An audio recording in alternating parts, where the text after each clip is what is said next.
sou do grupo currículo, a Vanessa também é do grupo currículo, e o professor Antônio Bigode hoje vai fazer um trabalho com todos nós aqui. Estamos num momento importante dessa discussão curricular da EJA, né? Esse momento, hoje, o professor vai discutir, vai problematizar a questão dos conhecimentos fundamentais da área de matemática, junto com os professores da área, também os professores da EJA 1 que estão aqui, tem a PAEI também, né? Não sei se tem mais alguma, e as APs. Então, quero agradecer a presença de todos aqui. É um esforço, né, para trazer os professores, porque a gente sabe que é um movimento onde nós estamos, como se diz, trocando o pneu do carro com o carro andando. Então não dá para paralisar a escola, né, para a gente falar com todo mundo. Então existe um grupo ampliado de professores que participam, né, tem participado de algumas reuniões, e lá nas RPS, junto com as APs e os professores que participam, vocês já devem ter lido, discutido, conversado sobre essa questão do currículo, tá bom? Então vamos deixar o professor lá, tá? Obrigado. Meu nome é Antônio José Lopes, ok? Esse é o nome oficial. Sou conhecido como Bigode, depois aí no intervalo mostro meu bigode, tá? Mas eu não tenho ele há mais de 25 anos, mas vocês fiquem à vontade de me chamar de Bigode, porque é assim que eu sou, tá? Bom, eu quero falar pouco, ouvir muito e debater bastante, né? Falar pouco é o seguinte,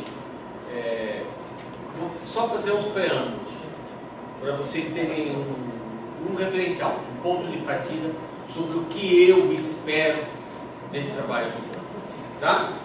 Então essa é uma primeira coisa. Eu já vou falar sobre isso. Aqui eu tenho professores que trabalham no EJA 1, certo? Levanta a mão só para eu localizar, ok? E professores que trabalham no EJA 2, levanta a mão, ok? Presta atenção. Muitas vezes, quando eu misturo grupos que têm práticas distintas, interesses distintos, um se desinteressa do outro, expondo com ele. Mas eu quero que vocês prestem atenção que eu não estou aqui falando especificamente do EJA 1 ou do EJA 2. Estou falando sobre a natureza do conhecimento matemático e depois, nos grupos, vocês vão construir. Procurem entender o que de geral vai ter na minha fala quando eu estiver falando com o professor que está trabalhando com o EJA 1. O que de geral significa o seguinte: o que você de EJA 2 tem que aproveitar daquilo e vice-versa. Está claro? Beleza? Tá. Outra coisa. Ah, tá. É o filme.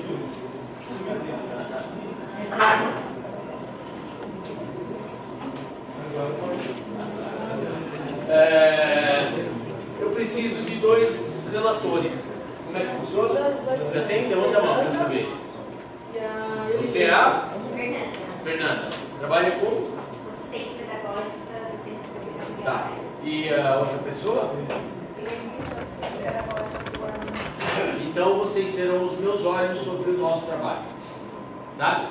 O que eu for compreender disso, depois de olhar o relatório de vocês, é uma forma de eu voltar no tempo. Então, fiquem à vontade. Tá bom? Qual é o nosso problema? Qual é o nosso problema? Qual é o problema de vocês? Por que nós estamos aqui?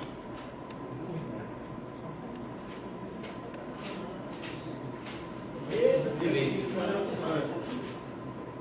O silêncio é um indicador que nós não estamos aqui para uma tarefa simples de ser feita. Porque se não fosse isso, a gente arriscava os palpites. Tá? Nós estamos querendo decidir, que não deixa de ser uma decisão, o que é mais adequado, o que deve ser selecionado para um programa de EJA. Esse problema não é só de vocês. O Brasil está discutindo o que é essencial, a tal da base nacional comum, em relação a todas as disciplinas, tá? Em todos os segmentos. Essa é uma discussão que o MEC está tentando delinear isso. Então, não é um problema exclusivo do EJA. Um currículo, ele deve levar em conta algumas coisas. Que tipo de coisas? O que o indivíduo precisa para a vida e o que o indivíduo pode aprender. Veja, eu vou falar de crianças. Não fica inquieto porque eu vou falar de crianças. Porque os seus adultos foram crianças, certo? Tá? Esses seus adultos interagem com crianças, eles estão educando seus filhos, sobrinhos, afilhados, etc. Né? Uma criança não pode, eu não posso sair, olha, eu acho o álgebra importante. Não existe engenharia sem álgebra. Eu não posso ir para uma sala de 3º, 4º ano primário e ensinar álgebra para as crianças, porque elas não podem aprender. O que quer dizer elas não podem? Elas não têm a estrutura cognitiva que permite elas prover significado daquilo. Então, quando eu falo assim, é o que o indivíduo necessita e o que ele pode. Ok? Eu vou entender que os adultos que vocês trabalham, eles já têm as suas estruturas cognitivas formadas. Então, entre aspas, aparentemente, na teoria, todos podem aprender tudo, mas não é assim. Porque existe uma coisa de ritmo, existe uma coisa de experiência no momento certo. Então, por exemplo, o cara que teve um trauma na vida escolar, tá? Com matemática, aquele trauma está interferindo ainda como obstáculo para ele aprender outras coisas. Então, existe uma organização, uma ordem, um ritmo para esse cara adquirir, por exemplo, autoconfiança, tá? Para se abrir para aprender coisas novas. Então, por exemplo, gente que tem dificuldade de cálculo, ele fica patinando e ele não consegue sequer entender a natureza do problema que está sendo proposto para ele. Então, o obstáculo não é que ele não sabe que foi mal ensinado, tem um fator emocional que está intervindo e está travando aquilo. Nós precisamos saber dessas coisas. Não basta a gente sair por aí e falar assim, não, tem que aprender frações, tem que aprender decimais, tem que aprender porcentagens. Por quê? Frações, decimais e porcentagens são tópicos do currículo de matemática, úteis, sem dúvida nenhuma, são úteis, mas que têm seus graus de dificuldade, nós vamos ter que entender esses graus de dificuldade, senão a gente vai achar que está ensinando, e talvez eles se acomodem e finjam que estão aprendendo, isso não nos interessa. Né? Vou falar um pouquinho sobre o texto que eu dei para vocês. Eu já sabia que vocês podiam ficar... Não, o que é esse texto? Eu estou dando aula para adulto. O texto tinha uma finalidade. Aquele texto foi escrito há 20 anos atrás, tá? Para professores. Para professores que estão tratando com crianças. E qual era o objetivo daquele texto? A gente pensa que as crianças não sabem nada, mas elas sabem muita coisa.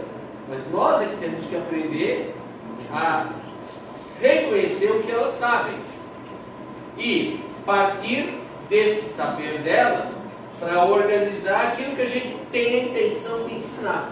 Então eu peguei um exemplo de uma coisa, não lembro mais do texto totalmente, para vocês receberem. Olha, uma criança que gosta de futebol, quantas ideias, imagens e processos de natureza geométrica e vocabulário ele domina, tá? E aquilo é vocabulário sofisticado. Ele fala em lateral, ele fala de paralela, ele fala de corner. Corner é o quê? Canto é vértice, né? Existem medidas no campo. O pênalti é marcado com a bola a 9,15 metros da linha do gol. Se você pegar tudo, e isso num dos textos eu mostro isso, né? Uma criança que joga futebol, ela tem destrezas de natureza geométrica que a gente não se dá conta. Então a minha proposta é a seguinte, conhecer melhor esse mundo que a criança está e aproveitar esse mundo para tirar ela desse patamar. Porque é o seguinte, vou reconhecer o que a criança sabe. Isso vale para criança, isso vale para adolescente, isso vale para jovem, isso vale para adulto. Eu vou reconhecer os seus saberes para alavancar, Não para te deixar naquele estágio, agora eu sei como é que você trabalha. Não, para dar um salto, aprender a subir de degrau. Então eu tenho lá um estudante que trabalha, sei lá, fala a profissão de algum aluno seu. Marceneiro. Não, mas aí ele já joga de verdade. Marceneiro é uma das áreas das profissões, dos ofícios mais especializados. Você não pode ser marceneiro sem um conhecimento sofisticado da geometria, ok? E mesmo o pizzaiolo. Então vamos ver, aí ele descreve e você vai ver assim, puxa vida, por que eu vou ensinar circunferência desse modo, definindo o que é raio, definindo o que é diâmetro? Não. Né? Por que eu não posso pegar a vivência da pizza, a receita da pizza para trabalhar proporções? Então tem um universo, eu conheço o universo dele, procuro conhecer para fazer com que ele suba de nível. Então a ideia dos textos era essa. Tá? O primeiro texto fala o que as crianças já sabem, e um outro texto que eu gosto muito e eu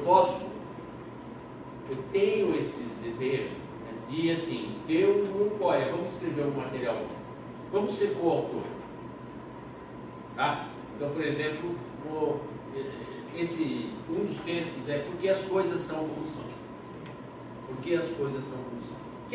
Quem teve tempo, que eu vou reconhecer que o nosso tempo não é tão simples, quem teve tempo de ler esse texto chamado Por que as coisas são como são? É um desses textos. Você? Então eu vou. Você está com o texto aqui? Por que são as coisas como são? Deixa eu ver que texto é.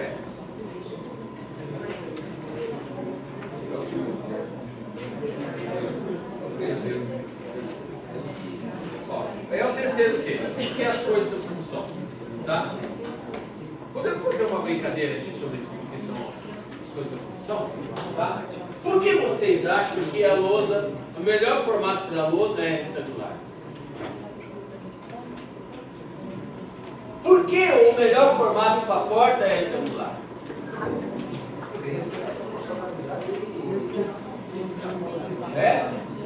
Não poderia ser uma coisa assim bonitinha, tá? A entrada do paraíso ela vai ser assim. Isso é uma porta. Qual a desvantagem que tem essa porta? Qual a vantagem que tem aquela porta? Você gasta muito material. Bom, eu perco menos material. Tem outros motivos. Tá? Forma de fabricação. O cara que vai fazer essa porta ele deve levar 15 dias. Tá legal? Além da perda de material, que é a rebarba, que ele vai comprar, isso tudo aqui se perde. Tá certo? Tá? E ali tudo é aproveitado. Eu posso pegar um negócio desse, ó, 2 portas. Tá legal? Então tem um processo industrial que determina que certas coisas do cotidiano tem que ter uma determinada forma. Então, o que é que tem de característico? Essa porta, essa lousa, esse armário, esses separadores, ângulos retos, tá? Ângulos retos, ó, ângulos retos, paralelos e perpendiculares. No processo industrial de construção dessa porta, vá lá visitar teu amigo marceneiro. Você vai ver que exige, é muito fácil eu cortar portas assim. Eu entro com madeira e a serra, toim, numa determinada angulação. Então, no mundo dos homens, esse mundo artificial, porque as portas não nascerão assim, tá? Existe uma razão de sempre escolher o formato retangular para folhas sulfite, para as pastas, para os papéis, etc. Essa conversa eu queria ter com os alunos. Tá? Agora eu tinha um aluno que era carpinteiro. Porque o marceneiro ele não está fazendo porta, né? Está fazendo coisa mais sofisticada, não é verdade? Móveis e tal. Não, essa história não foi com um aluno, não. Foi um cara que eu contratei para botar uma porta na minha casa. Tá? E aí é o seguinte, ele errou na hora de produzir o buraco para colocar esse aparato da chave. Errou, não batia. O buraco, não, ele errou aqui, ó. Ele errou aqui, tá? E aí, a chave estava aqui, o buraco estava aqui. E agora? Perdi a porta. Ele falou, pode deixar. E ele fez assim na minha frente. A porta está assim. Ok? Ele fez assim. Então aquele erro ficou aqui e aqui, e ele fez de novo para acertar. Vocês entenderam isso? Qual é a propriedade geométrica inconsciente que ele aplicou? Yes. Isso é muito mais rico do que pegar um livro e definir simetria. Falar simetria é isso. Ok? Então, no universo profissional dos seus alunos, nós já temos matemática boa, de qualidade, importantíssima, que a gente pode estar trabalhando. E isso para eles, pela visão deles de mundo, importância de visão, é muito mais valoroso. Porque é uma matemática que sai do mundo real, da prática, volta para o mundo real da prática. Ok? E eles valorizam isso. E vocês valorizam isso que eu sei. Não me enganem, eu sei que vocês valorizam. Tá? Só tem um pequeno detalhe. Nós não podemos ficar só isso. Matemática não é só matemática utilitária. Ok? Um dia, perguntou-se para alguém: o que nós devemos ensinar?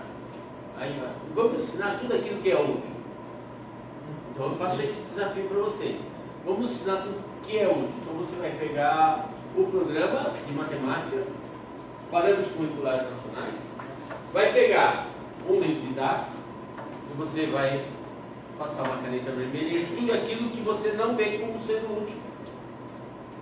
Epa, a gente ensina muita matemática que não é útil,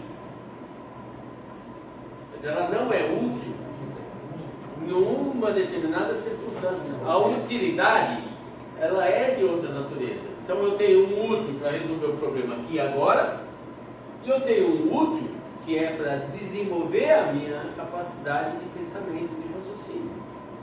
Então tem coisas que eu ensino para quê? Para o indivíduo se desenvolver. Vou fazer uma analogia com a educação física, tá? Você já viu os jogadores treinando? Bom, aquele cara que é muito centrado no utilitarismo, ele só faz um rachão, ou seja, treinar é, vamos jogar um contra o outro e experimentar a jogada. Agora, uma formação voltada para a estrutura, então eles estão fazendo tipos de exercícios que não são os exercícios que eles fazem em campo, mas desenvolve músculo, desenvolve elasticidade, desenvolve atenção, resistência, etc. e tal. Então é aquilo que vai dar a estrutura para o físico poder fazer as coisas maravilhosas. Se o Neymar não tivesse isso, ele seria um perna de pau. Ele só é brilhante porque ele é brilhante, tá? Porque ele tem uma estrutura física que é preparada para conversar mais rapidamente com o cérebro dele. Pensa a mesma coisa em matemática. Tem coisas que nós vamos fazer porque desperta, desenvolve o raciocínio. Esse é o meu preâmbulo. Calei minha boca. Ah, não calei nada. Ainda vamos pensar nas coisas, por que as coisas são como são, né? Por que as persianas, qual é a geometria das persianas?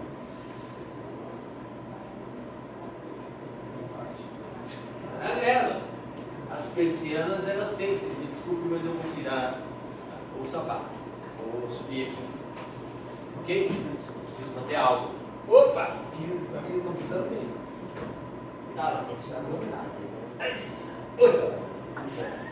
Qual é o barato aqui? Ó, elas são feitas de modo que todas as lâminas estão sempre paralelas. A pergunta que eu faço para vocês: o que aconteceria se elas não fossem paralelas? Se elas não fossem paralelas, um raio ia para cá, outro para cá, e eu jamais ia conseguir fechar totalmente. Então, onde que está a geometria aqui? Vocês não enxergam, mas ela está aqui. Ela está aqui. Não dá para perceber, mas essa linha, eu tenho essa paralela a essa. Então eu tenho uma coisinha que é semelhante com o que eu vou desenhar lá.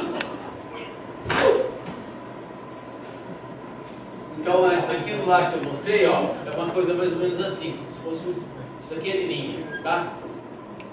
Tá? O que é isso aqui? É uma figura assim. Essa medida é igual a essa. E essa é igual a essa. Isso é característica de uma figura geométrica. Qual figura geométrica que tem essa característica? Um quadrilátero qualquer? O quadrado você diz. Não é só o quadrado. Não é? Paralelo. Essa é a característica do paralelogramo. Ou seja, o paralelogramo, o que é um paralelogramo? É uma figura, é um quadrilátero que tem os lados paralelos 2 a 2. Esse lado paralelo a esse paralelo a esse. Depois, com essa informação, eu provo que esse é igual a esse e esse é igual a esse. Quando eu faço isso, eu garanto sempre, como a lâmina está assentada aqui, se eu puxo, eu posso inclinar isso daqui, mas vai estar sempre paralelo. Ok? Vamos ver isso daqui em outro contexto, mais interessante.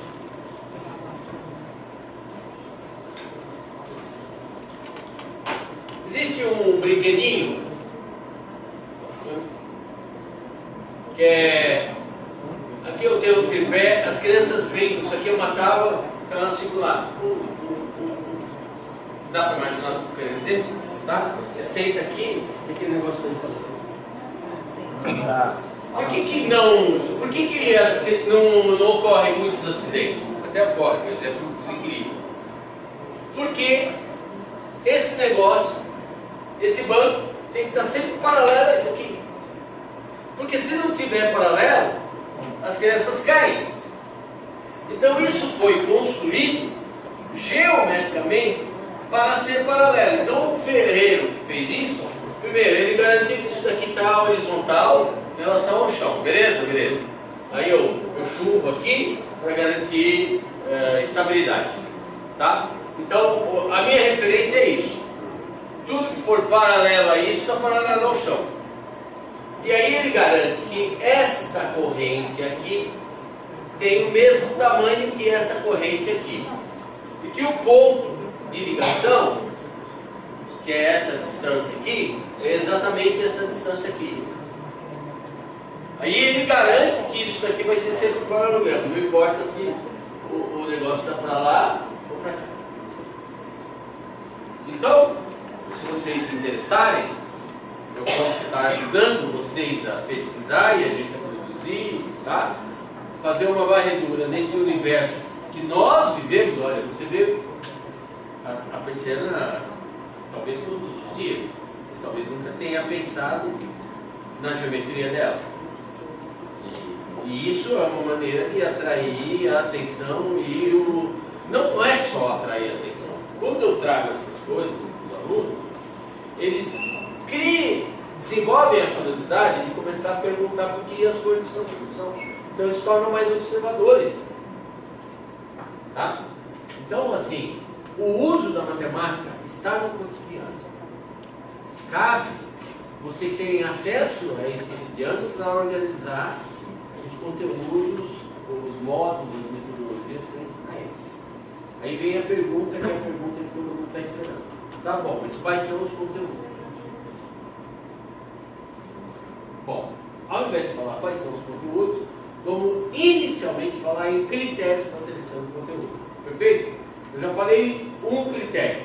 Qual era? Utilidade. O que o indivíduo precisa. Qual era o segundo critério? O que ele pode naquele nível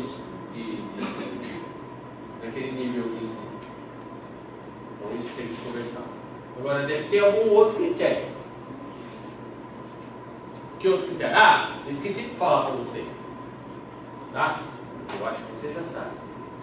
A matemática produzida desde os babilônios egípcios até aqui agora, ela não cabe na biblioteca, de todas as bibliotecas da Secretaria de Educação do CAP. Se produziu muito conhecimento. E os anos letivos e os horários de matemática são reduzidos. Então, não cabe tudo. Não tenho a pretensão de ensinar tudo, porque isso não é possível. Ok? Um dos maiores pecados que se realizam nas escolas do ensino médio, por exemplo, é ter a pretensão de dar todo o conteúdo do livro. Moral da história, o aluno não aprende nada. Melhor seria se você escolhesse coisas essenciais por algum critério e trabalhar aquilo de modo profundo, que nunca mais se perde. O que acontece com os professores? Eles querem ensinar tudo e os alunos não aprendem nada, porque é um pouquinho de...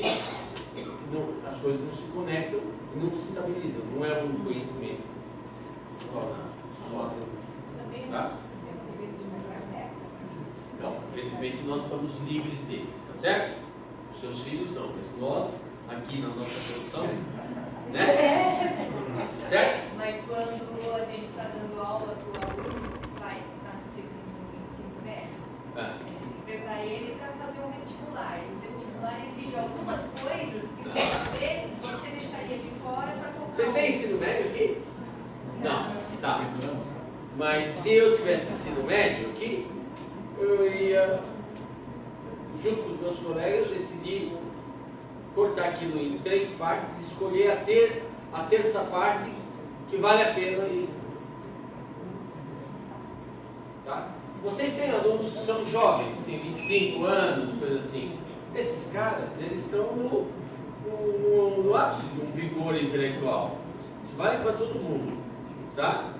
Então, eles talvez queiram ir mais fundo. E aí, o que você faz? Dê coisas que contribuam para que eles possam aprender por si só. Porque no futuro, os problemas que vão aparecer na vida deles, eles vão ter que se virar. Tá? Cada vez mais você compra um celular, você gasta 1 ou 2 dias para entender como ele funciona. Tem um manual miserável que é uma letrinha e tal. Tá? Olha, antigamente, trabalhar como frentista, o que você precisava saber fazer? Qual era a necessidade de um frentista? Fazer o topo. Hã? Fazer o topo. Olha lá, ó. Fazer o topo. Fazer o topo. Fazer o jogo. Ok. E não fumar. E não fumar no trabalho. Agora, hoje, um frentista precisa saber o quê? Ligar o computador, saber operar aquela máquina do coisa. Aquilo tem uma sequência de coisas, tá? Tem uma série de rotinas ali, tá? Produzir o significado do número decimal, não fazer a conta com o número decimal. Pensou nisso que eu acabei de falar? O frentista não tem que fazer a conta, mas ele tem que avaliar a conta que a máquina faz. Oi? Para ver a quantidade de combustível na entrada, na saída. Deve ter um montão de coisas que eles têm que controlar isso. Chegar para o patrão, ó, o senhor está vindo aqui uma vez por semana, mas olha lá, eu vou ficar sem gasolina. Não tem essa ideia. Certo? Então, a busca sobre o que é relevante e o que não é relevante é uma preocupação que eu quero que vocês tenham, não importa o livro que vocês estão trabalhando. Mas eu poderia já puxar uma conversa sobre o que é relevante para todo mundo, do EJA 1 ou do EJA 2. O que é relevante? Atenção, o termo, retiro o termo relevante. Eu vou colocar o termo inegociável. O que é inegociável? Sistema de numeração. Posso fazer uma pergunta para você? Você que trabalha nesse segmento? Viu? Ok. O que de sistema de numeração você fez?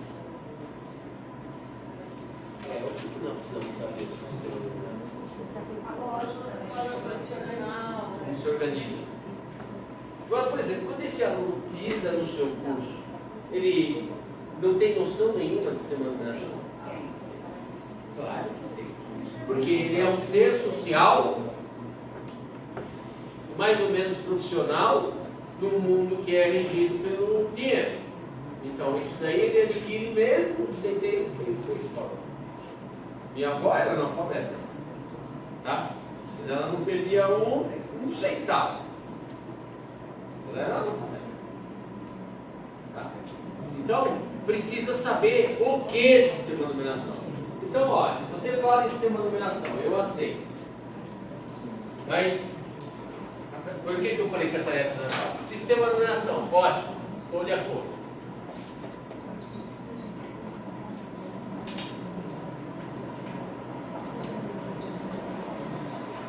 Só quero saber o que de sistema de numeração.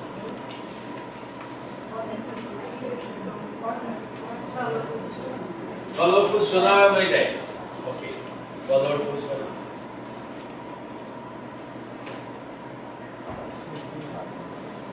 Já demos um salto, né? Porque nós já estamos vendo que o valor posicional é um subtópico de um tópico importante desse sistema de numeração. Ordenação. Oi? Ordenação. Qual? Ordenação. Ordenação. Ordenação. Coloquei antes. Tá? Porque ordenar independe de eu saber sistema de numeração. Colocar em ordem. Concorda comigo? Concordo. Então é um tipo de ação cognitiva muito anterior. Mas parece, há estudos, e eu conheço, que se você não sabe ordenar, você talvez não vá aprender o sistema de numeração. Você não aprende sistema de numeração para depois ordenar. Ok? Tá? Tem um cara, eu vou falar o nome dele, mas vocês não precisam ver os livros dele porque são pesados. Eu mesmo, quando eu estava muito entusiasmado e era muito jovem, eu comecei a ler, mas eu desisti na página 30. Piaget. Piaget. Então eu vou contar um pouquinho sobre a história, os estudos do Piaget na área de números, tá? E para falar de sistema de numeração. O Piaget, o que ele fez?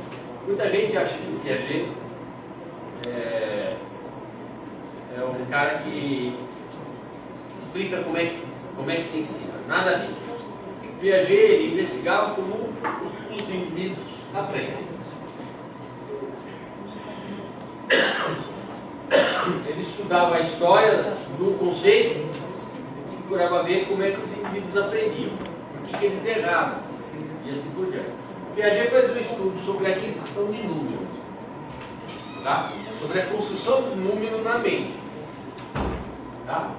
E aí ele vai dizer que para construir um número de verdade é necessário saber ordenar, saber seriar, saber classificar. Então, isso foi interpretado como tarefa.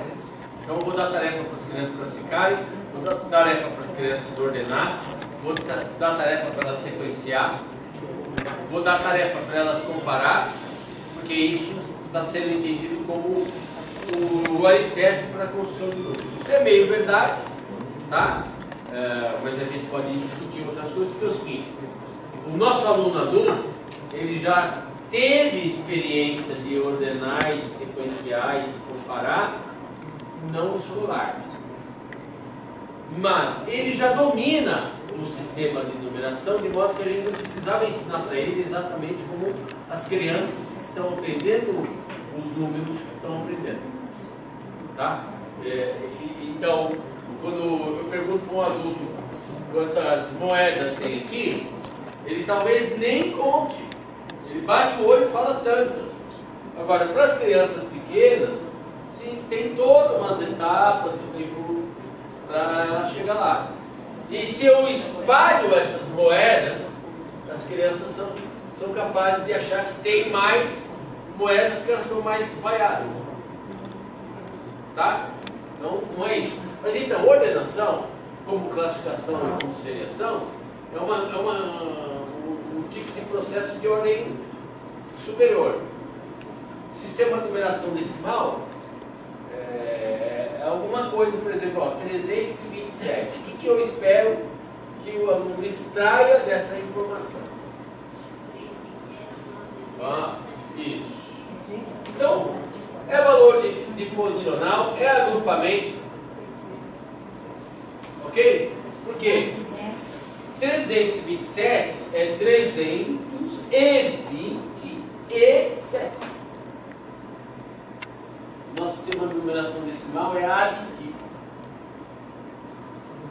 Ok? E isso é importante. Não precisa ensinar formalmente, mas em algum momento sim, com uma discussão para ele reconhecer as características. Olha, eu já tive frente a alunos bons, mas nossa, mas 18 é 18. Decompôs o número. Reconheceu o princípio aditivo, reconheceu a importância da decomposição do número. Pronto, isso é ótimo para fazer contas. Porque agora eu vou pensar assim, e eu vou correr menos riscos, porque é 300 mais 200, é 500, é 20 mais 50, é 70, 7 mais 4, eu vou chegar no 11, tá? Então eu não vou cometer o risco de cometer erros, eu estou entendendo as coisas que eu estou cometendo. Bem, o ensino fundamental 1, sim, tem que aprender sistema de numeração e as operações básicas. E isso é inegociável. É inegociável. Vai ser o vocabulário da matemática do progresso. Aí, dificuldade para dar voada, né? Isso Conta de 2 em 2 facilmente. prometo falar 7 em 7 é tão rápido. prometo falar sobre isso já. É que ele vou ter material. Ele... Aos algarismos também não colocarei. Ok. Os algarismos? Algarismos? Guarda é negociável. Como é que nós deveríamos ensinar?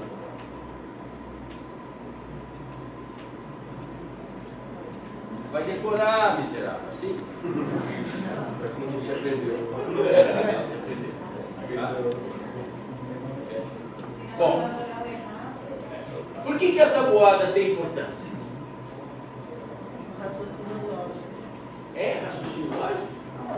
Não, assim, para quando ele vai resolver Teu nome? Rosilene. Eu me comunico fazendo teatro, tá bom? Eu vou fazer aqui agora. Vai me dizer onde é que está o raciocínio lógico. Posso apagar aqui? Então, a gente já viu duas coisas importantes. Ó, aqui eu tenho 2 recados. Sistema de numeração, que tem alguns subitens, para a gente saber o que nós queremos no sistema de numeração. Dos subitens que surgiram aqui, valor posicional, o agrupamento. Entender, ó, o agrupamento é o seguinte. Já vou chegar na tabuada, tá? Mas a tabuada ela está debaixo de um outro grande título, que são as operações aritméticas. Ok? Tá? Então a tabuada ela está aqui dentro desse pacotão, que é enorme. Tá? Eu conheço os números que eu faço como comparo e opero. Leio, comparo, opero. Basicamente é isso que a gente faz. E nas operações isso vai exigir um montão de coisa. Okay? As operações básicas, adição, subtração, sempre eu recomendo que seja feito em contextos significativos. Então, pegar situações de dia a dia, etc. Tal. E já vou falar da tabuada. Tá? Vou apagar a luz. Tá bom, bagunça.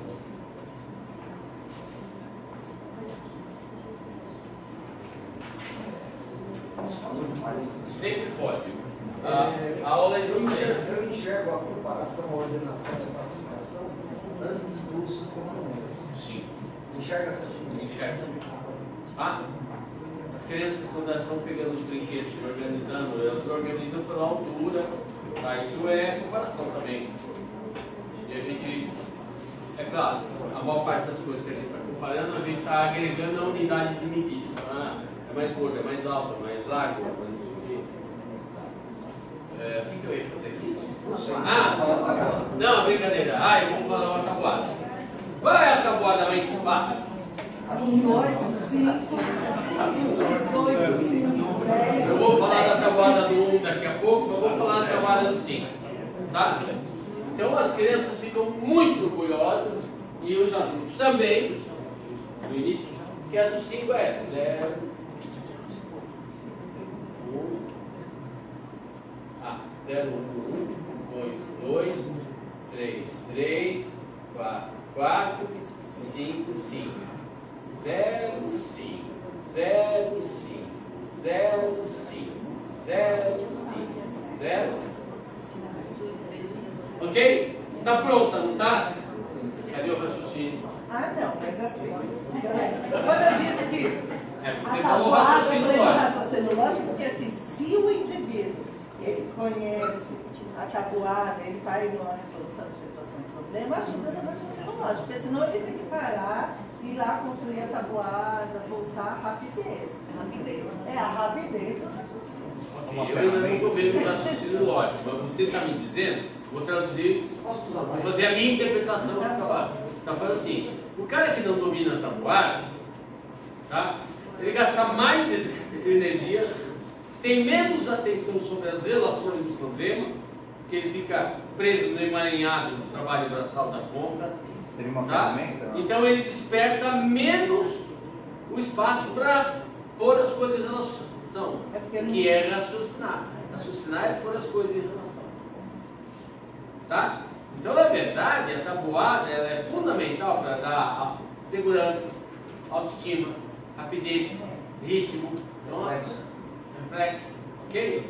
Se vocês soubessem quantas tabuadas eu sei de cabeça, vocês sabem a tabuada? Tá? Não, agora eu sei, então tá bom, fala aí a tabuada do 13. Tá? Mas saber a tabuada é saber construir a tabuada. Tabuada é inegociável.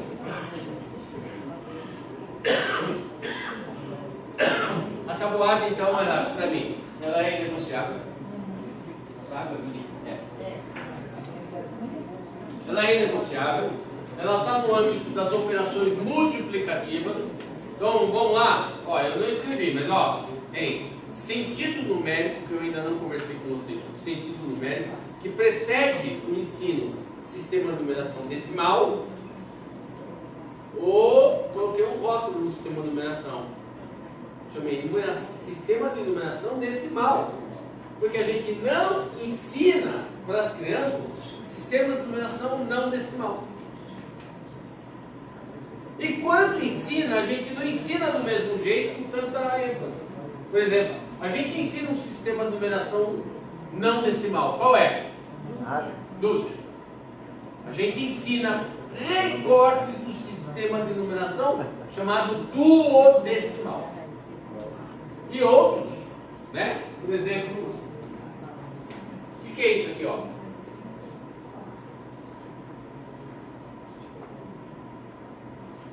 Está embutido, que ideia? Está embutido o sistema de numeração de base 5.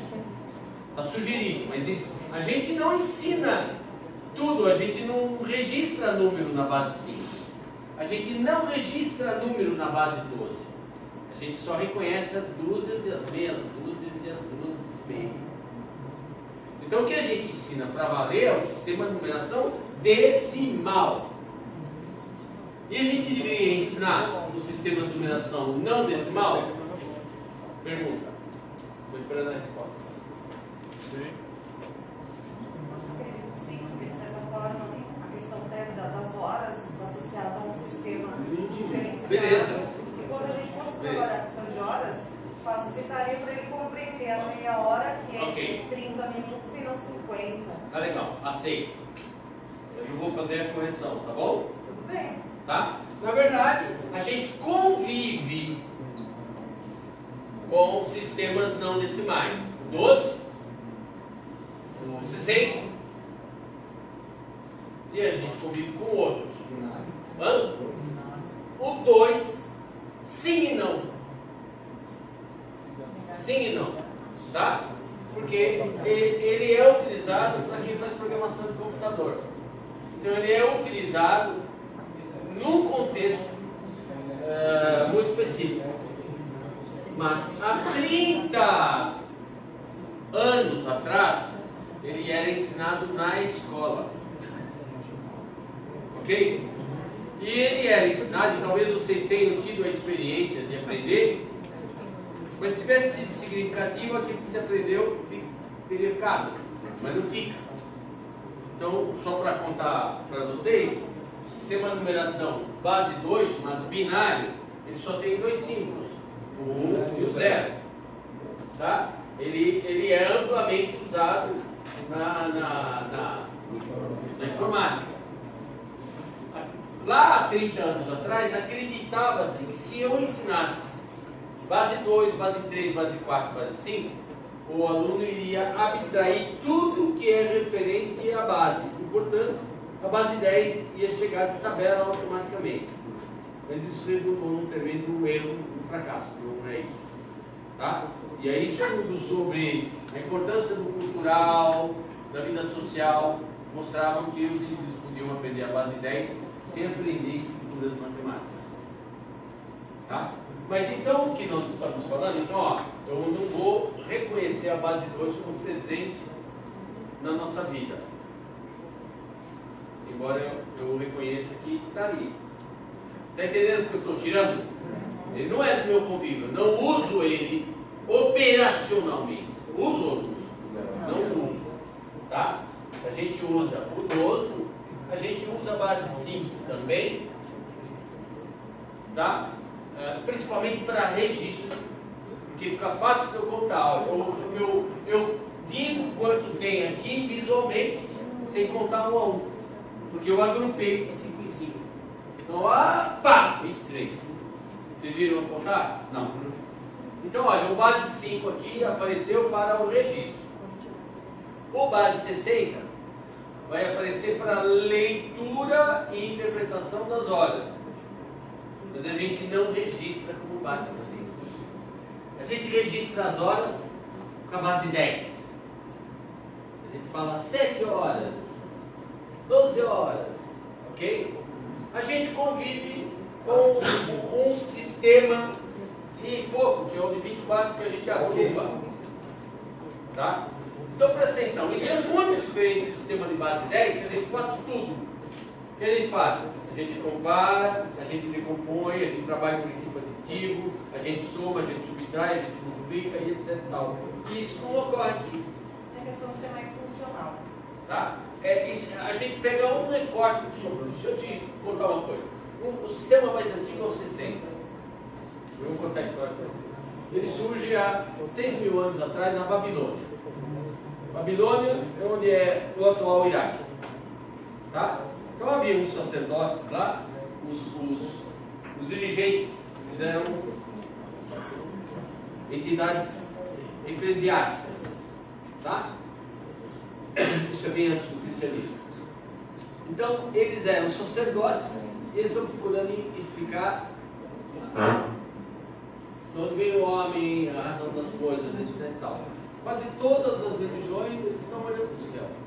Não por outros motivos, a gente está falando de céu e inferno, etc. Tal. Até os índios.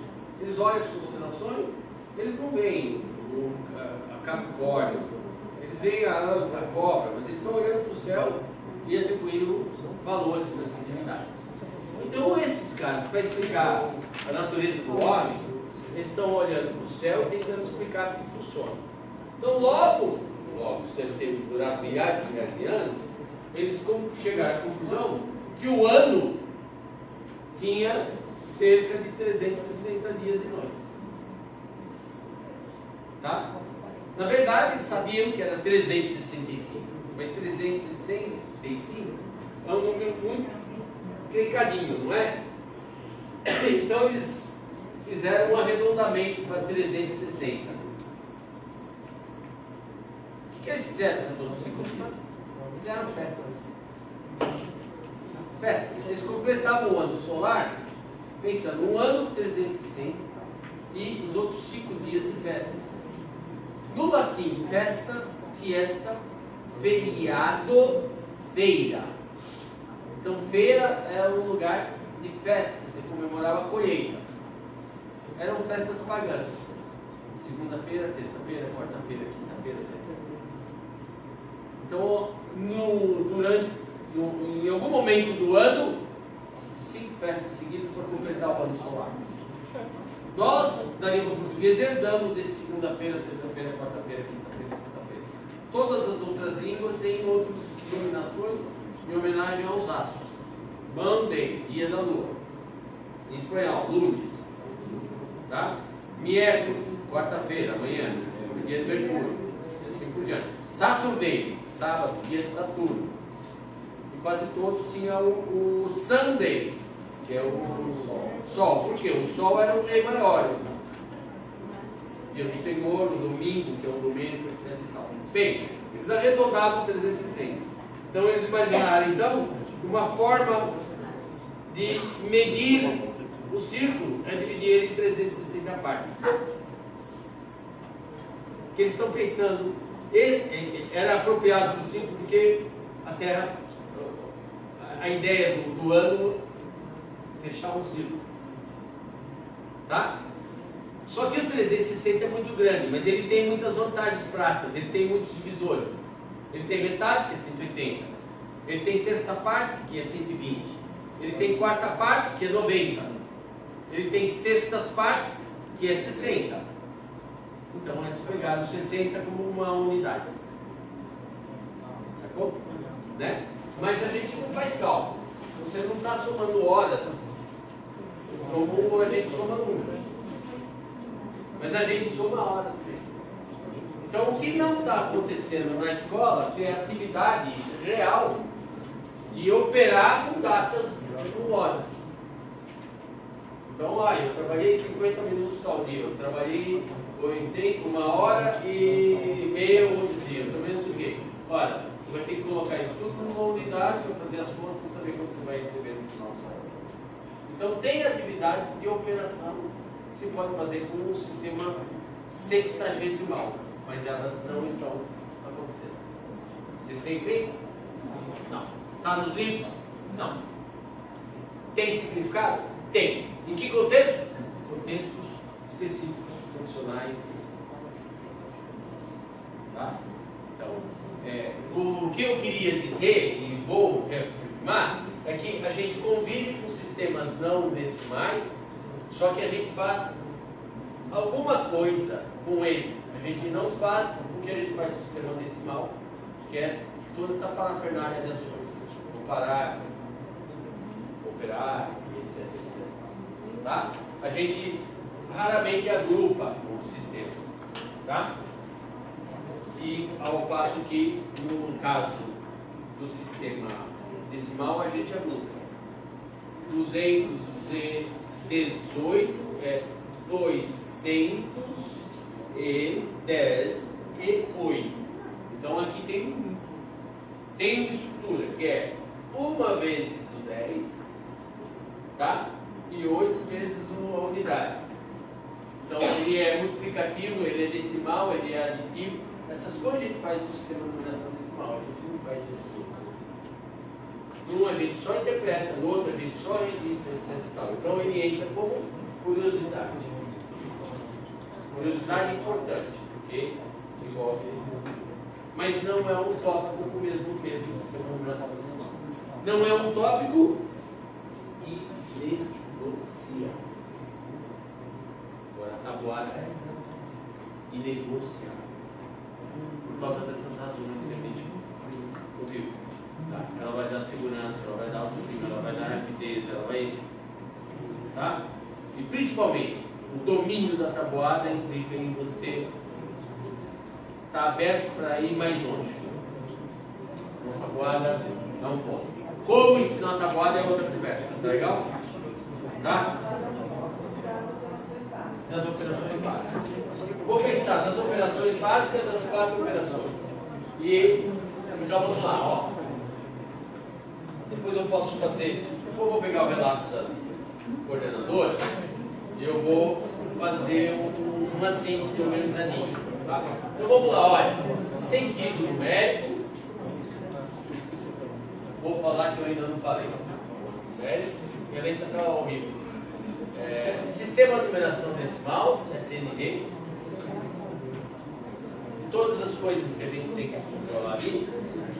10 operações básicas. Só que essas operações básicas, elas são de duas naturezas. Eu tenho as aditivas e eu tenho as multiplicativas. Estou pensando em termos de natureza. Eu vou explicar isso. A tabuada, ela é um subtópico aqui das operações multiplicativas. Ok? Que a gente não está ensinando tabuada do mais, tá? Tá? Vocês estão me ensinando tabuada do mais? Não. Estão me ensinando a do menos? Não. Também não. Mas o seu pai, certamente, estudou na escola a tabuada do mais e do menos. E estudou de modo mecânico, decorava e comprava a tabuada, tinha lá a página do mais, a página do menos. Tá? Então, o que nós precisamos saber é que abordagem. Agora vamos falar para o professor EJA1 e EJA2. Quantas vezes eu já não ouvi um professor de ensino médio falar para mim assim: esse menino não sabe nem a tabuada, aí fica praguejando com o professor do ensino fundamental. E o professor de ensino fundamental também reclama que o menino não sabe nem tabuada e põe a culpa na professora primária. Vamos parar com esse jogo limpo. Se o menino do ensino médio não sabe a tabuada, o papel do professor do ensino médio não é um jeito de fazer ele saber. Porque senão é como se ele vai achar que você está falando finlandês para ele. Porque ele não consegue acompanhar o seu raciocínio. Ele não consegue acompanhar o ritmo do curso. Então não sabe, tem que saber. Tem que ensinar. Tem jeito. Não joga ele fora. Então a questão é quais são os bons métodos para emitir a tabuada. Não é o objetivo dessa nossa conversa, mas eu tenho material para todo aquele que quiser se interessar muito, tá bom? Tenho publicado. Tá bom? Continuando aí sobre nossas coisas.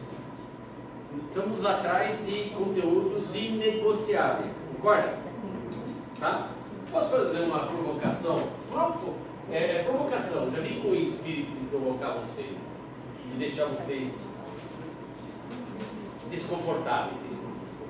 Vocês acham que conjunto é um conteúdo inegociável?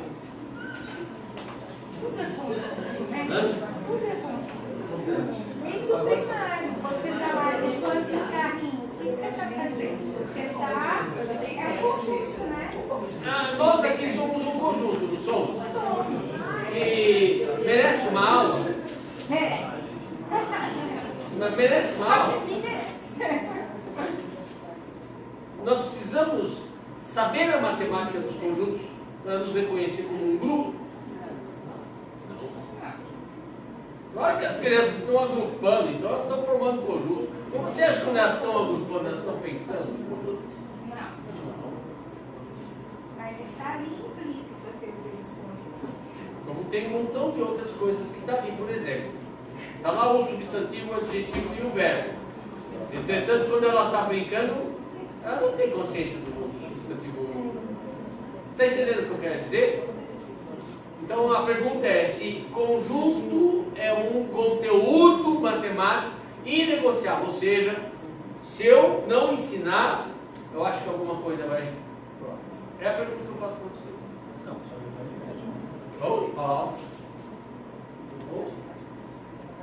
Eu acho que o mais negociável de todos para mim é geometria. Mais inegociável? O mais negociável de todos, que eu preciso ensinar na prática, geometria.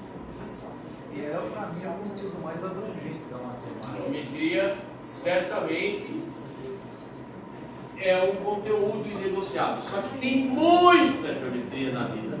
E ele também vai ter que selecionar. Ok? Então, o que? Por exemplo, vou dar um exemplo associado com a provocação do conjunto. Você chegaria numa aula, daria uma aula para os alunos sobre o que é ponto?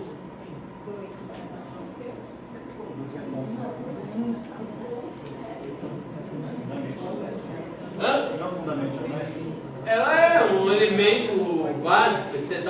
Merece uma aula? Uma aula ou meia aula sobre ponto? Explicar para a criança que é um ponto.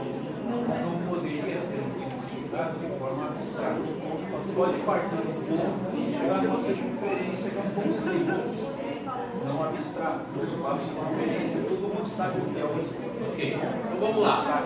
Eu estou falando isso porque em algum momento, principalmente até 1980, as crianças iam na escola e tinham páginas de livro explicando para elas o que era ponto.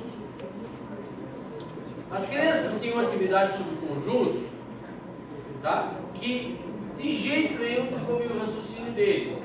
Havia atividades, existe, tá?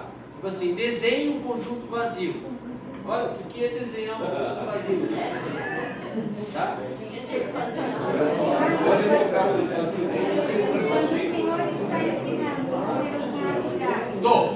Por exemplo, números naturais são o conjunto dos números naturais. Muito bem. Certo? Então, você tem que. Você não pode tirar o conjunto, porque tudo entra. Eu não estou tirando, eu estou tirando o status exagerado que ele está tendo como conteúdo matemático. Porque ele em tudo, se você só for ver, tudo é. Eu sei. Números inteiros, Sim. naturais, Sim, tudo é conjunto. os números reais. Professora. Tudo isso é ensinado no fundamental. Teu nome? Andréia. André, presta atenção um pouco. Quando você falou conjunto numérico, você já fez um recorte. Você não falou do conjunto em abstrato. Ok? Você já fez um recorte de entender características de tipos de números, tá? Mediante seus atributos. O que eu vou te dizer, e eu quero chamar a atenção de vocês, é que até 1961, no Brasil, em 1957, nos Estados Unidos, nenhuma criança, adolescente, jovem estudava conjuntos.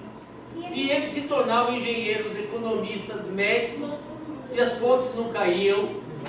E eles tiraram a teoria dos conjuntos do Sim. ensino fundamental. Então, pronto, já que você tem essa informação, uma coisa importante. Por que tiraram?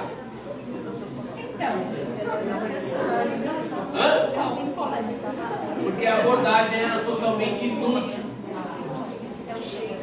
Ó, presta atenção, André. A abordagem era totalmente inútil. Que sentido tem eu pedir para uma criança desenhar um conjunto vazio? Ok? É essa que é a ideia. Tá? Se gastava tempo exagerado com uma terminologia, com um tipo de ação que não organizava o raciocínio. Agora, isso não quer dizer que a gente não é capaz de raciocinar, de fazer outras coisas, de classificar. Qual é o problema que eu estou colocando para você? Tem isso que você vai ter que colocar dentro disso. Então, qual é o critério para colocar aqui? Tá? É o inegociável. O inegociável por causa do valor de uso, por causa do valor social, por causa do valor formativo. Porque se conjunto tivesse valor formativo, eu manteria. Mas não aquilo que estava nos livros de 1950. Ok? Na linguagem do matemático, essa linguagem o que tem de conjunto é a linguagem da teoria dos conjuntos, mas não a ação matemática. Então, o que vem da linguagem da teoria dos conjuntos? Tudo aquilo que você aprendeu na sua faculdade: intersecção, união, conjunto complementar, tá? Conjunto vazio. Isso aqui é linguagem de teoria dos conjuntos. Tá? Quando eu falei do ponto, é porque o que os matemáticos procuraram fazer? Eles procuraram uma linguagem universal que pudesse falar, que a matemática não fosse uma ciência que tivesse dialetos. A álgebra, a geometria, a geometria. A álgebra, a geometria e a aritmética.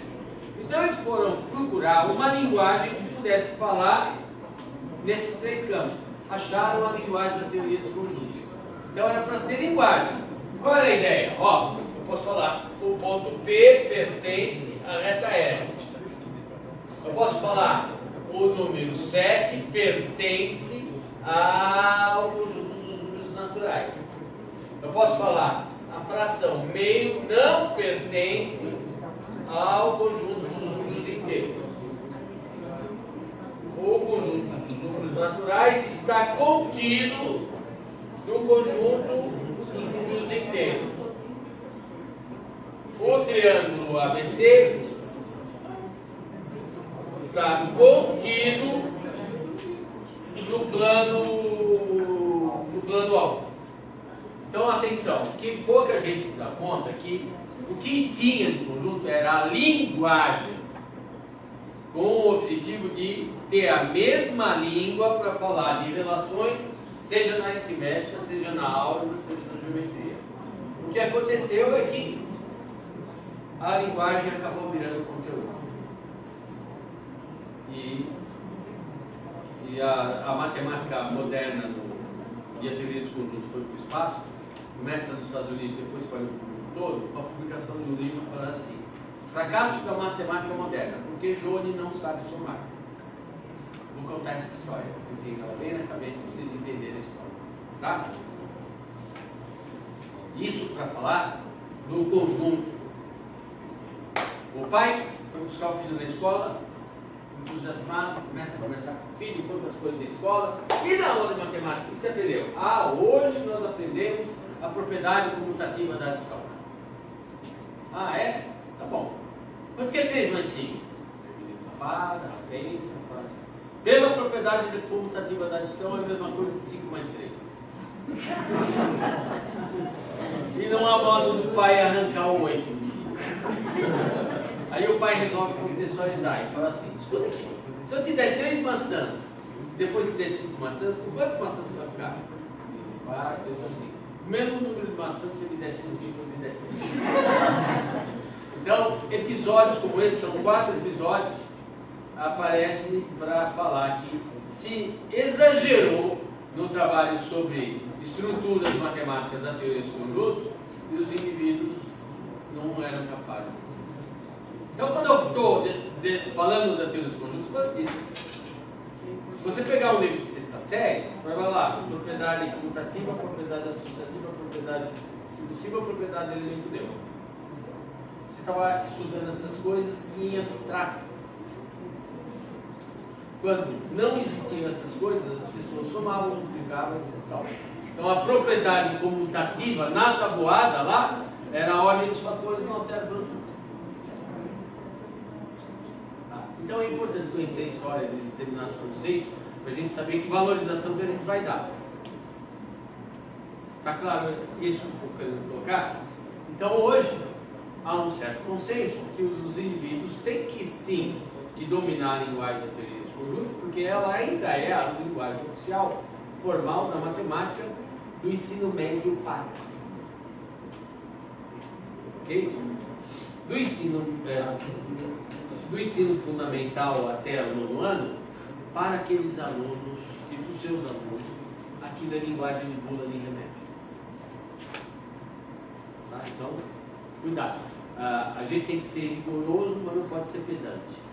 A gente precisa tomar cuidado para não carregar no excesso de formalismo. Tá? Então, esse uso da linguagem também tem que ter um cuidado. Acontece que todo mundo que está nessa sala, sem exceção, alguém aqui tem menos de 30 anos?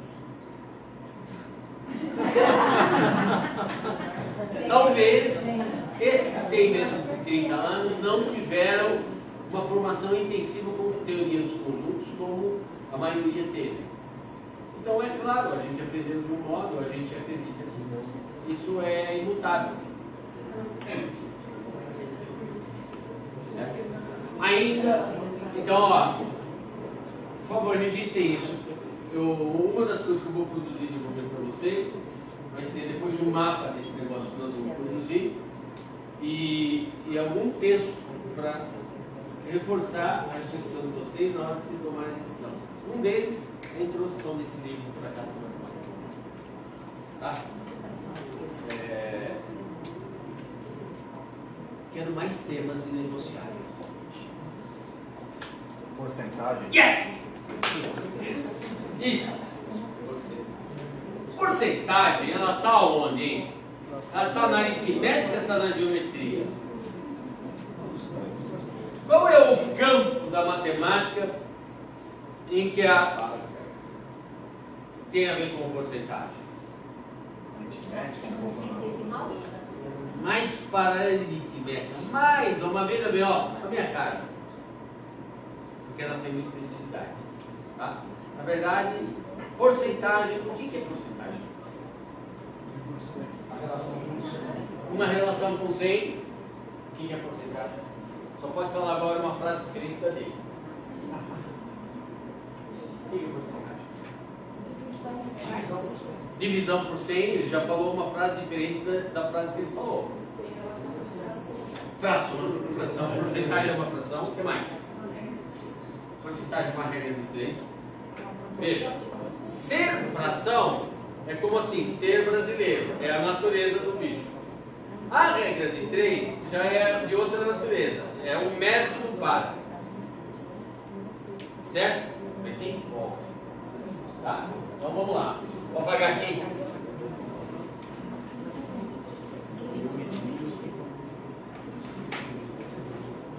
Então, vamos lá. Antes de mais nada, ó, a nossa rainha é a porcentagem. Pá.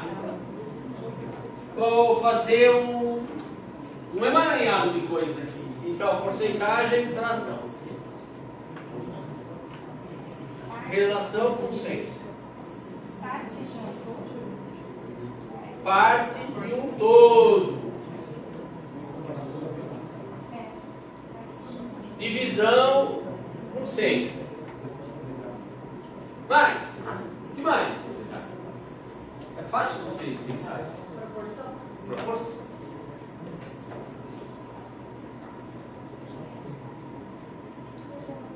Vai falando. Decimal também? Decimal. Mais. Comparação. Fala mais.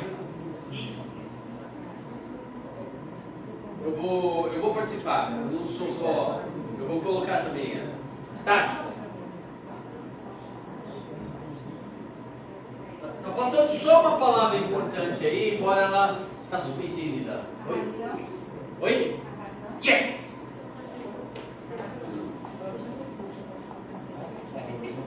Eu vou agregar uma, tá?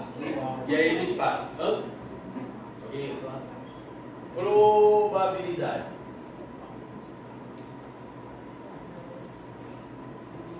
Tudo isso tem a ver com porcentagem. Algumas dessas coisas são porcentagem, ou melhor, a porcentagem é alguma dessas coisas. A porcentagem é isso e é aquilo. A porcentagem envolve tal coisa. Então, eu tenho palavras aqui que elas são de natureza diferente. Tá? Ó, eu tenho um conjunto de palavras. Vocês sabem muito bem distinguir o que é substantivo e o que é adjetivo e verbo. Concorda? Tá? Então, tem coisas ali que são conceitos. Tem coisas ali que são relações. Tem coisas ali que são métodos, procedimentos. Então, vamos fazer uma leitura refinada disso aqui. Tá? O que aqui é um conceito?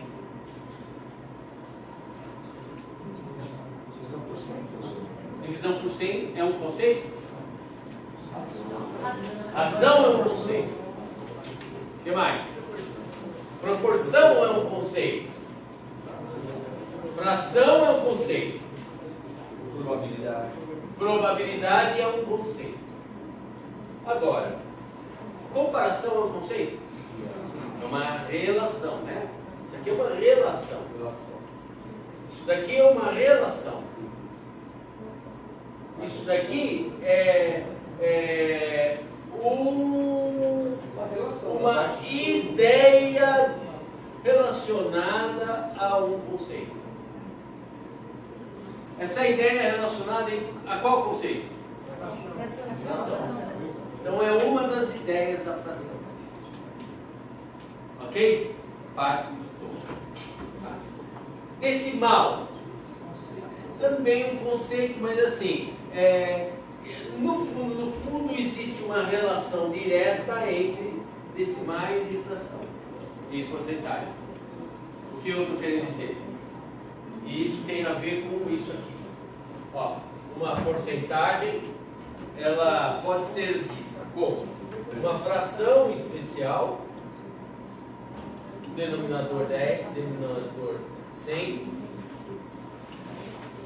ok? Que pode ser expressa na forma decimal. Uma representação, né? Tá? Então aqui ela está entrando mais como representação. Tá legal? E o divisão por 100, que ele chegou a levantar, está intimamente ligado a um modo de transformar uma representação na outra. Tá? Então o que é? Vamos pensar aqui. Vamos lá. 15%. Representação fracionária. 15, 100 décimos. Aí entrou a divisão por 100. Representação decimal, temos aqui. Então o que eu tenho aqui, ó, representações sobre uma mesma ideia. Tá? E para passar de uma para outra, eu fiz algumas coisas. Onde que aparece? Onde que. Opa, ai, gente. Estou tendo uma ganho. Eu preciso comer mais banana. Dizem que é bom, né? Tem potássio. Quando eu estava, para pensar nesse comparação aqui. Equivalência, professor.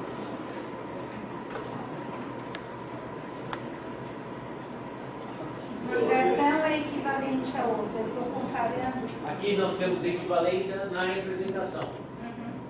Não é verdade?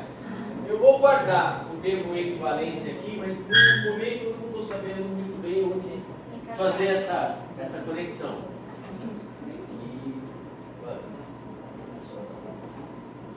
Bem, olha, só nessa passagem aqui a gente já matou essa ideia que surge e essa ideia.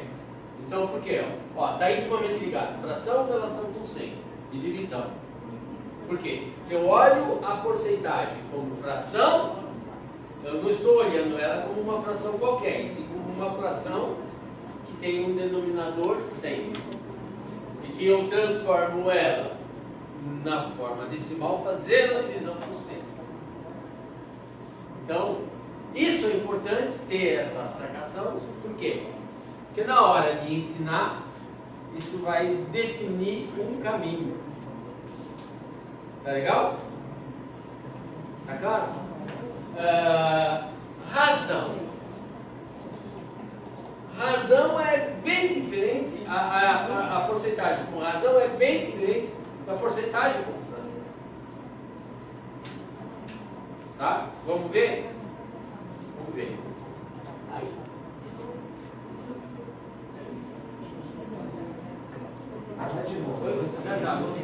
Eu vou terminar a porcentagem? Não. Termino a porcentagem e depois mas presta atenção. Chegamos num ponto fundamental, que é essa discussão da porcentagem. Eu adorei e agradeço que alguém tenha colocado, porque permite que eu converse com vocês como eu quero que vocês olhem os outros conceitos. Não existe conceito isolado de ensino da passagem. E a foto dessa lousa é um exemplo. Não existe a possibilidade de ensinar porcentagem de um único modo. E você está tapando a possibilidade desse indivíduo enfrentar um problema em que a porcentagem aparece como uma outra ideia. Vou dar um exemplo. Em primeiro lugar, o que a gente faz com porcentagem? Dá um exemplo da situação. Descontos. Juros. Tá, então constrói uma frase que aparece a palavra desconto, juro, multa. Vai. Taxa. Tá. Constrói a frase. Olha, se eu pagar atrasado, eu vou pagar 10% de multa. sobre o valor. Então, no dia a dia, a maior parte das atividades de porcentagem é porcentagem sobre alguma coisa, porcentagem de alguma coisa. Então, isso, na prática, o que a gente está fazendo? A gente está trabalhando com porcentagem como operador. Ok? A gente está trabalhando porcentagem como operador. A gente calcula 15% de, 20% de, 30% de, 50% de. No primeiro nível, o indivíduo lê a porcentagem. Então, quem não sabe porcentagem, ele lê na TV, ele lê, e aí ele vai formando uma ideia daquilo que ele lê. Ele pode não saber calcular a porcentagem, mas ele sabe que se tem 50% de desconto, aquilo equivale a metade do preço. Ok? Está claro isso? Tá? Então, uma coisa é o sentido da porcentagem, que depende dos contextos. A outra coisa é como eu uso a porcentagem, que situação e que ideia de porcentagem eu vou usar. Por exemplo, é a mesma coisa falar que o candidato tem 15% de chance de ser eleito, de calcular 15% sobre a conta de luz? É a mesma coisa para vocês? Não é? Então, a ideia da porcentagem de uma não ajuda a compreender a outra. Então, no mundo do dia a dia, o aluno tem que saber ter a noção de porcentagem, ou seja, o sentido da porcentagem. O que significaria o sentido? Que situações que ela se aplicam? O que eu faria com os professores? Amanhã cada um traz uma situação descrita por escrito, a gente põe na lousa, em que aparece porcentagem, a gente vai produzindo o significado, mesmo que eu não saiba calcular. Ah, aqui está escrito desconto de tanto. Aí, vai pagar mais ou vai pagar menos? 15%. Quanto custa o aparelho? Ah, custa 120. Você acha que vai custar 60 no final? Então, nós não estamos fazendo as contas. A gente está entendendo o sentido da coisa. Então, eles vão perceber os 50% como uma referência e, a partir daí, mais 50%, menos 50%. Então, isso possibilita ele ter uma noção, poder ler o mundo, ler o livro de geografia, ler o jornal, ler o livro de história. Tá? A outra coisa é calcular. E aí, então, aí entra uma outra sequência de aprendizagem. Só um minuto, eu vou te passar. Então, dos problemas práticos, são trabalhar a porcentagem como operador. Ou seja, tanto por cento de alguma coisa. Quando eu trabalho em porcentagem como operador, é determinante essa relação com a fração. Então, 15%, quem é parte e quem é todo? Ok? Então, de modo geral, nós estamos trabalhando com a ideia de parte e todo da fração para calcular uma porcentagem de alguma coisa. Está fazendo sentido? Estão acompanhando? Agora, a razão é outra coisa. Razão é outra coisa. E a porcentagem também é razão. Ó, dizer que 32% dos paulistanos torcem para o Corinthians significa que em cada grupo de 100, 32 torcem para o Corinthians. Essa ideia é a ideia de razão. Certo? Então, assim, olha, aí eu falo, a população de São Paulo são 12 milhões de habitantes. Então, quantos são corintianos? Eu vou precisar saber quantos grupos de 100 tem 12 milhões. Então, eu divido por 100, o resultado eu multiplico por 2. Então, essa ideia da razão, ela justifica uma determinada técnica de cálculo. Sacou? Mas consegue distinguir razão como diferente de fração? Ok? Fração, de modo geral, é parte do todo. E razão é parte da parte. É tanto para tanto. São ideias diferentes. São ideias diferentes, então a minha recomendação é que o aluno, na escola básica, agora eu estou falando com o F2, tá legal? Como é que o professor do F1 vai aproveitar o que eu estou falando? Porque essas complexidades desses conceitos existem nos conteúdos que vocês ensinam de primeiro a quinto também. Esse é o... Onde eu estava? Então assim, o ideal Como é um conteúdo muito importante, ele não pode ser um conteúdo só de uma série. Como é que funciona aqui no eixo? Quantos anos? O F2? 2. E é dividido em semestres. Então, a minha sugestão é simples, ele tem que ter experiência, atividade, contato com porcentagem no primeiro, no segundo, no terceiro e no quarto módulo. Um nível distinto de complexidade. Por exemplo, porcentagem como taxa, que é o que vocês adultos matematizados fazem, e vocês vão fazer as contas. Ó, a Prefeitura de Santo André resolveu aumentar o salário de vocês em 20%.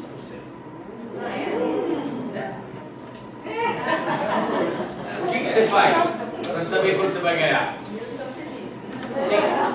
O que você faz para saber quanto você vai ganhar? Olha, vamos ler por 20. Não? Dividido por 100, multiplica por 20. Aí, tá. Muito bem, você faz isso. Eu não faço assim. 10%, Tá bom, mas eu faço diferente. O que um cara que trabalha com matemática financeira faz? Ele pega o seu salário e multiplica por 1,2.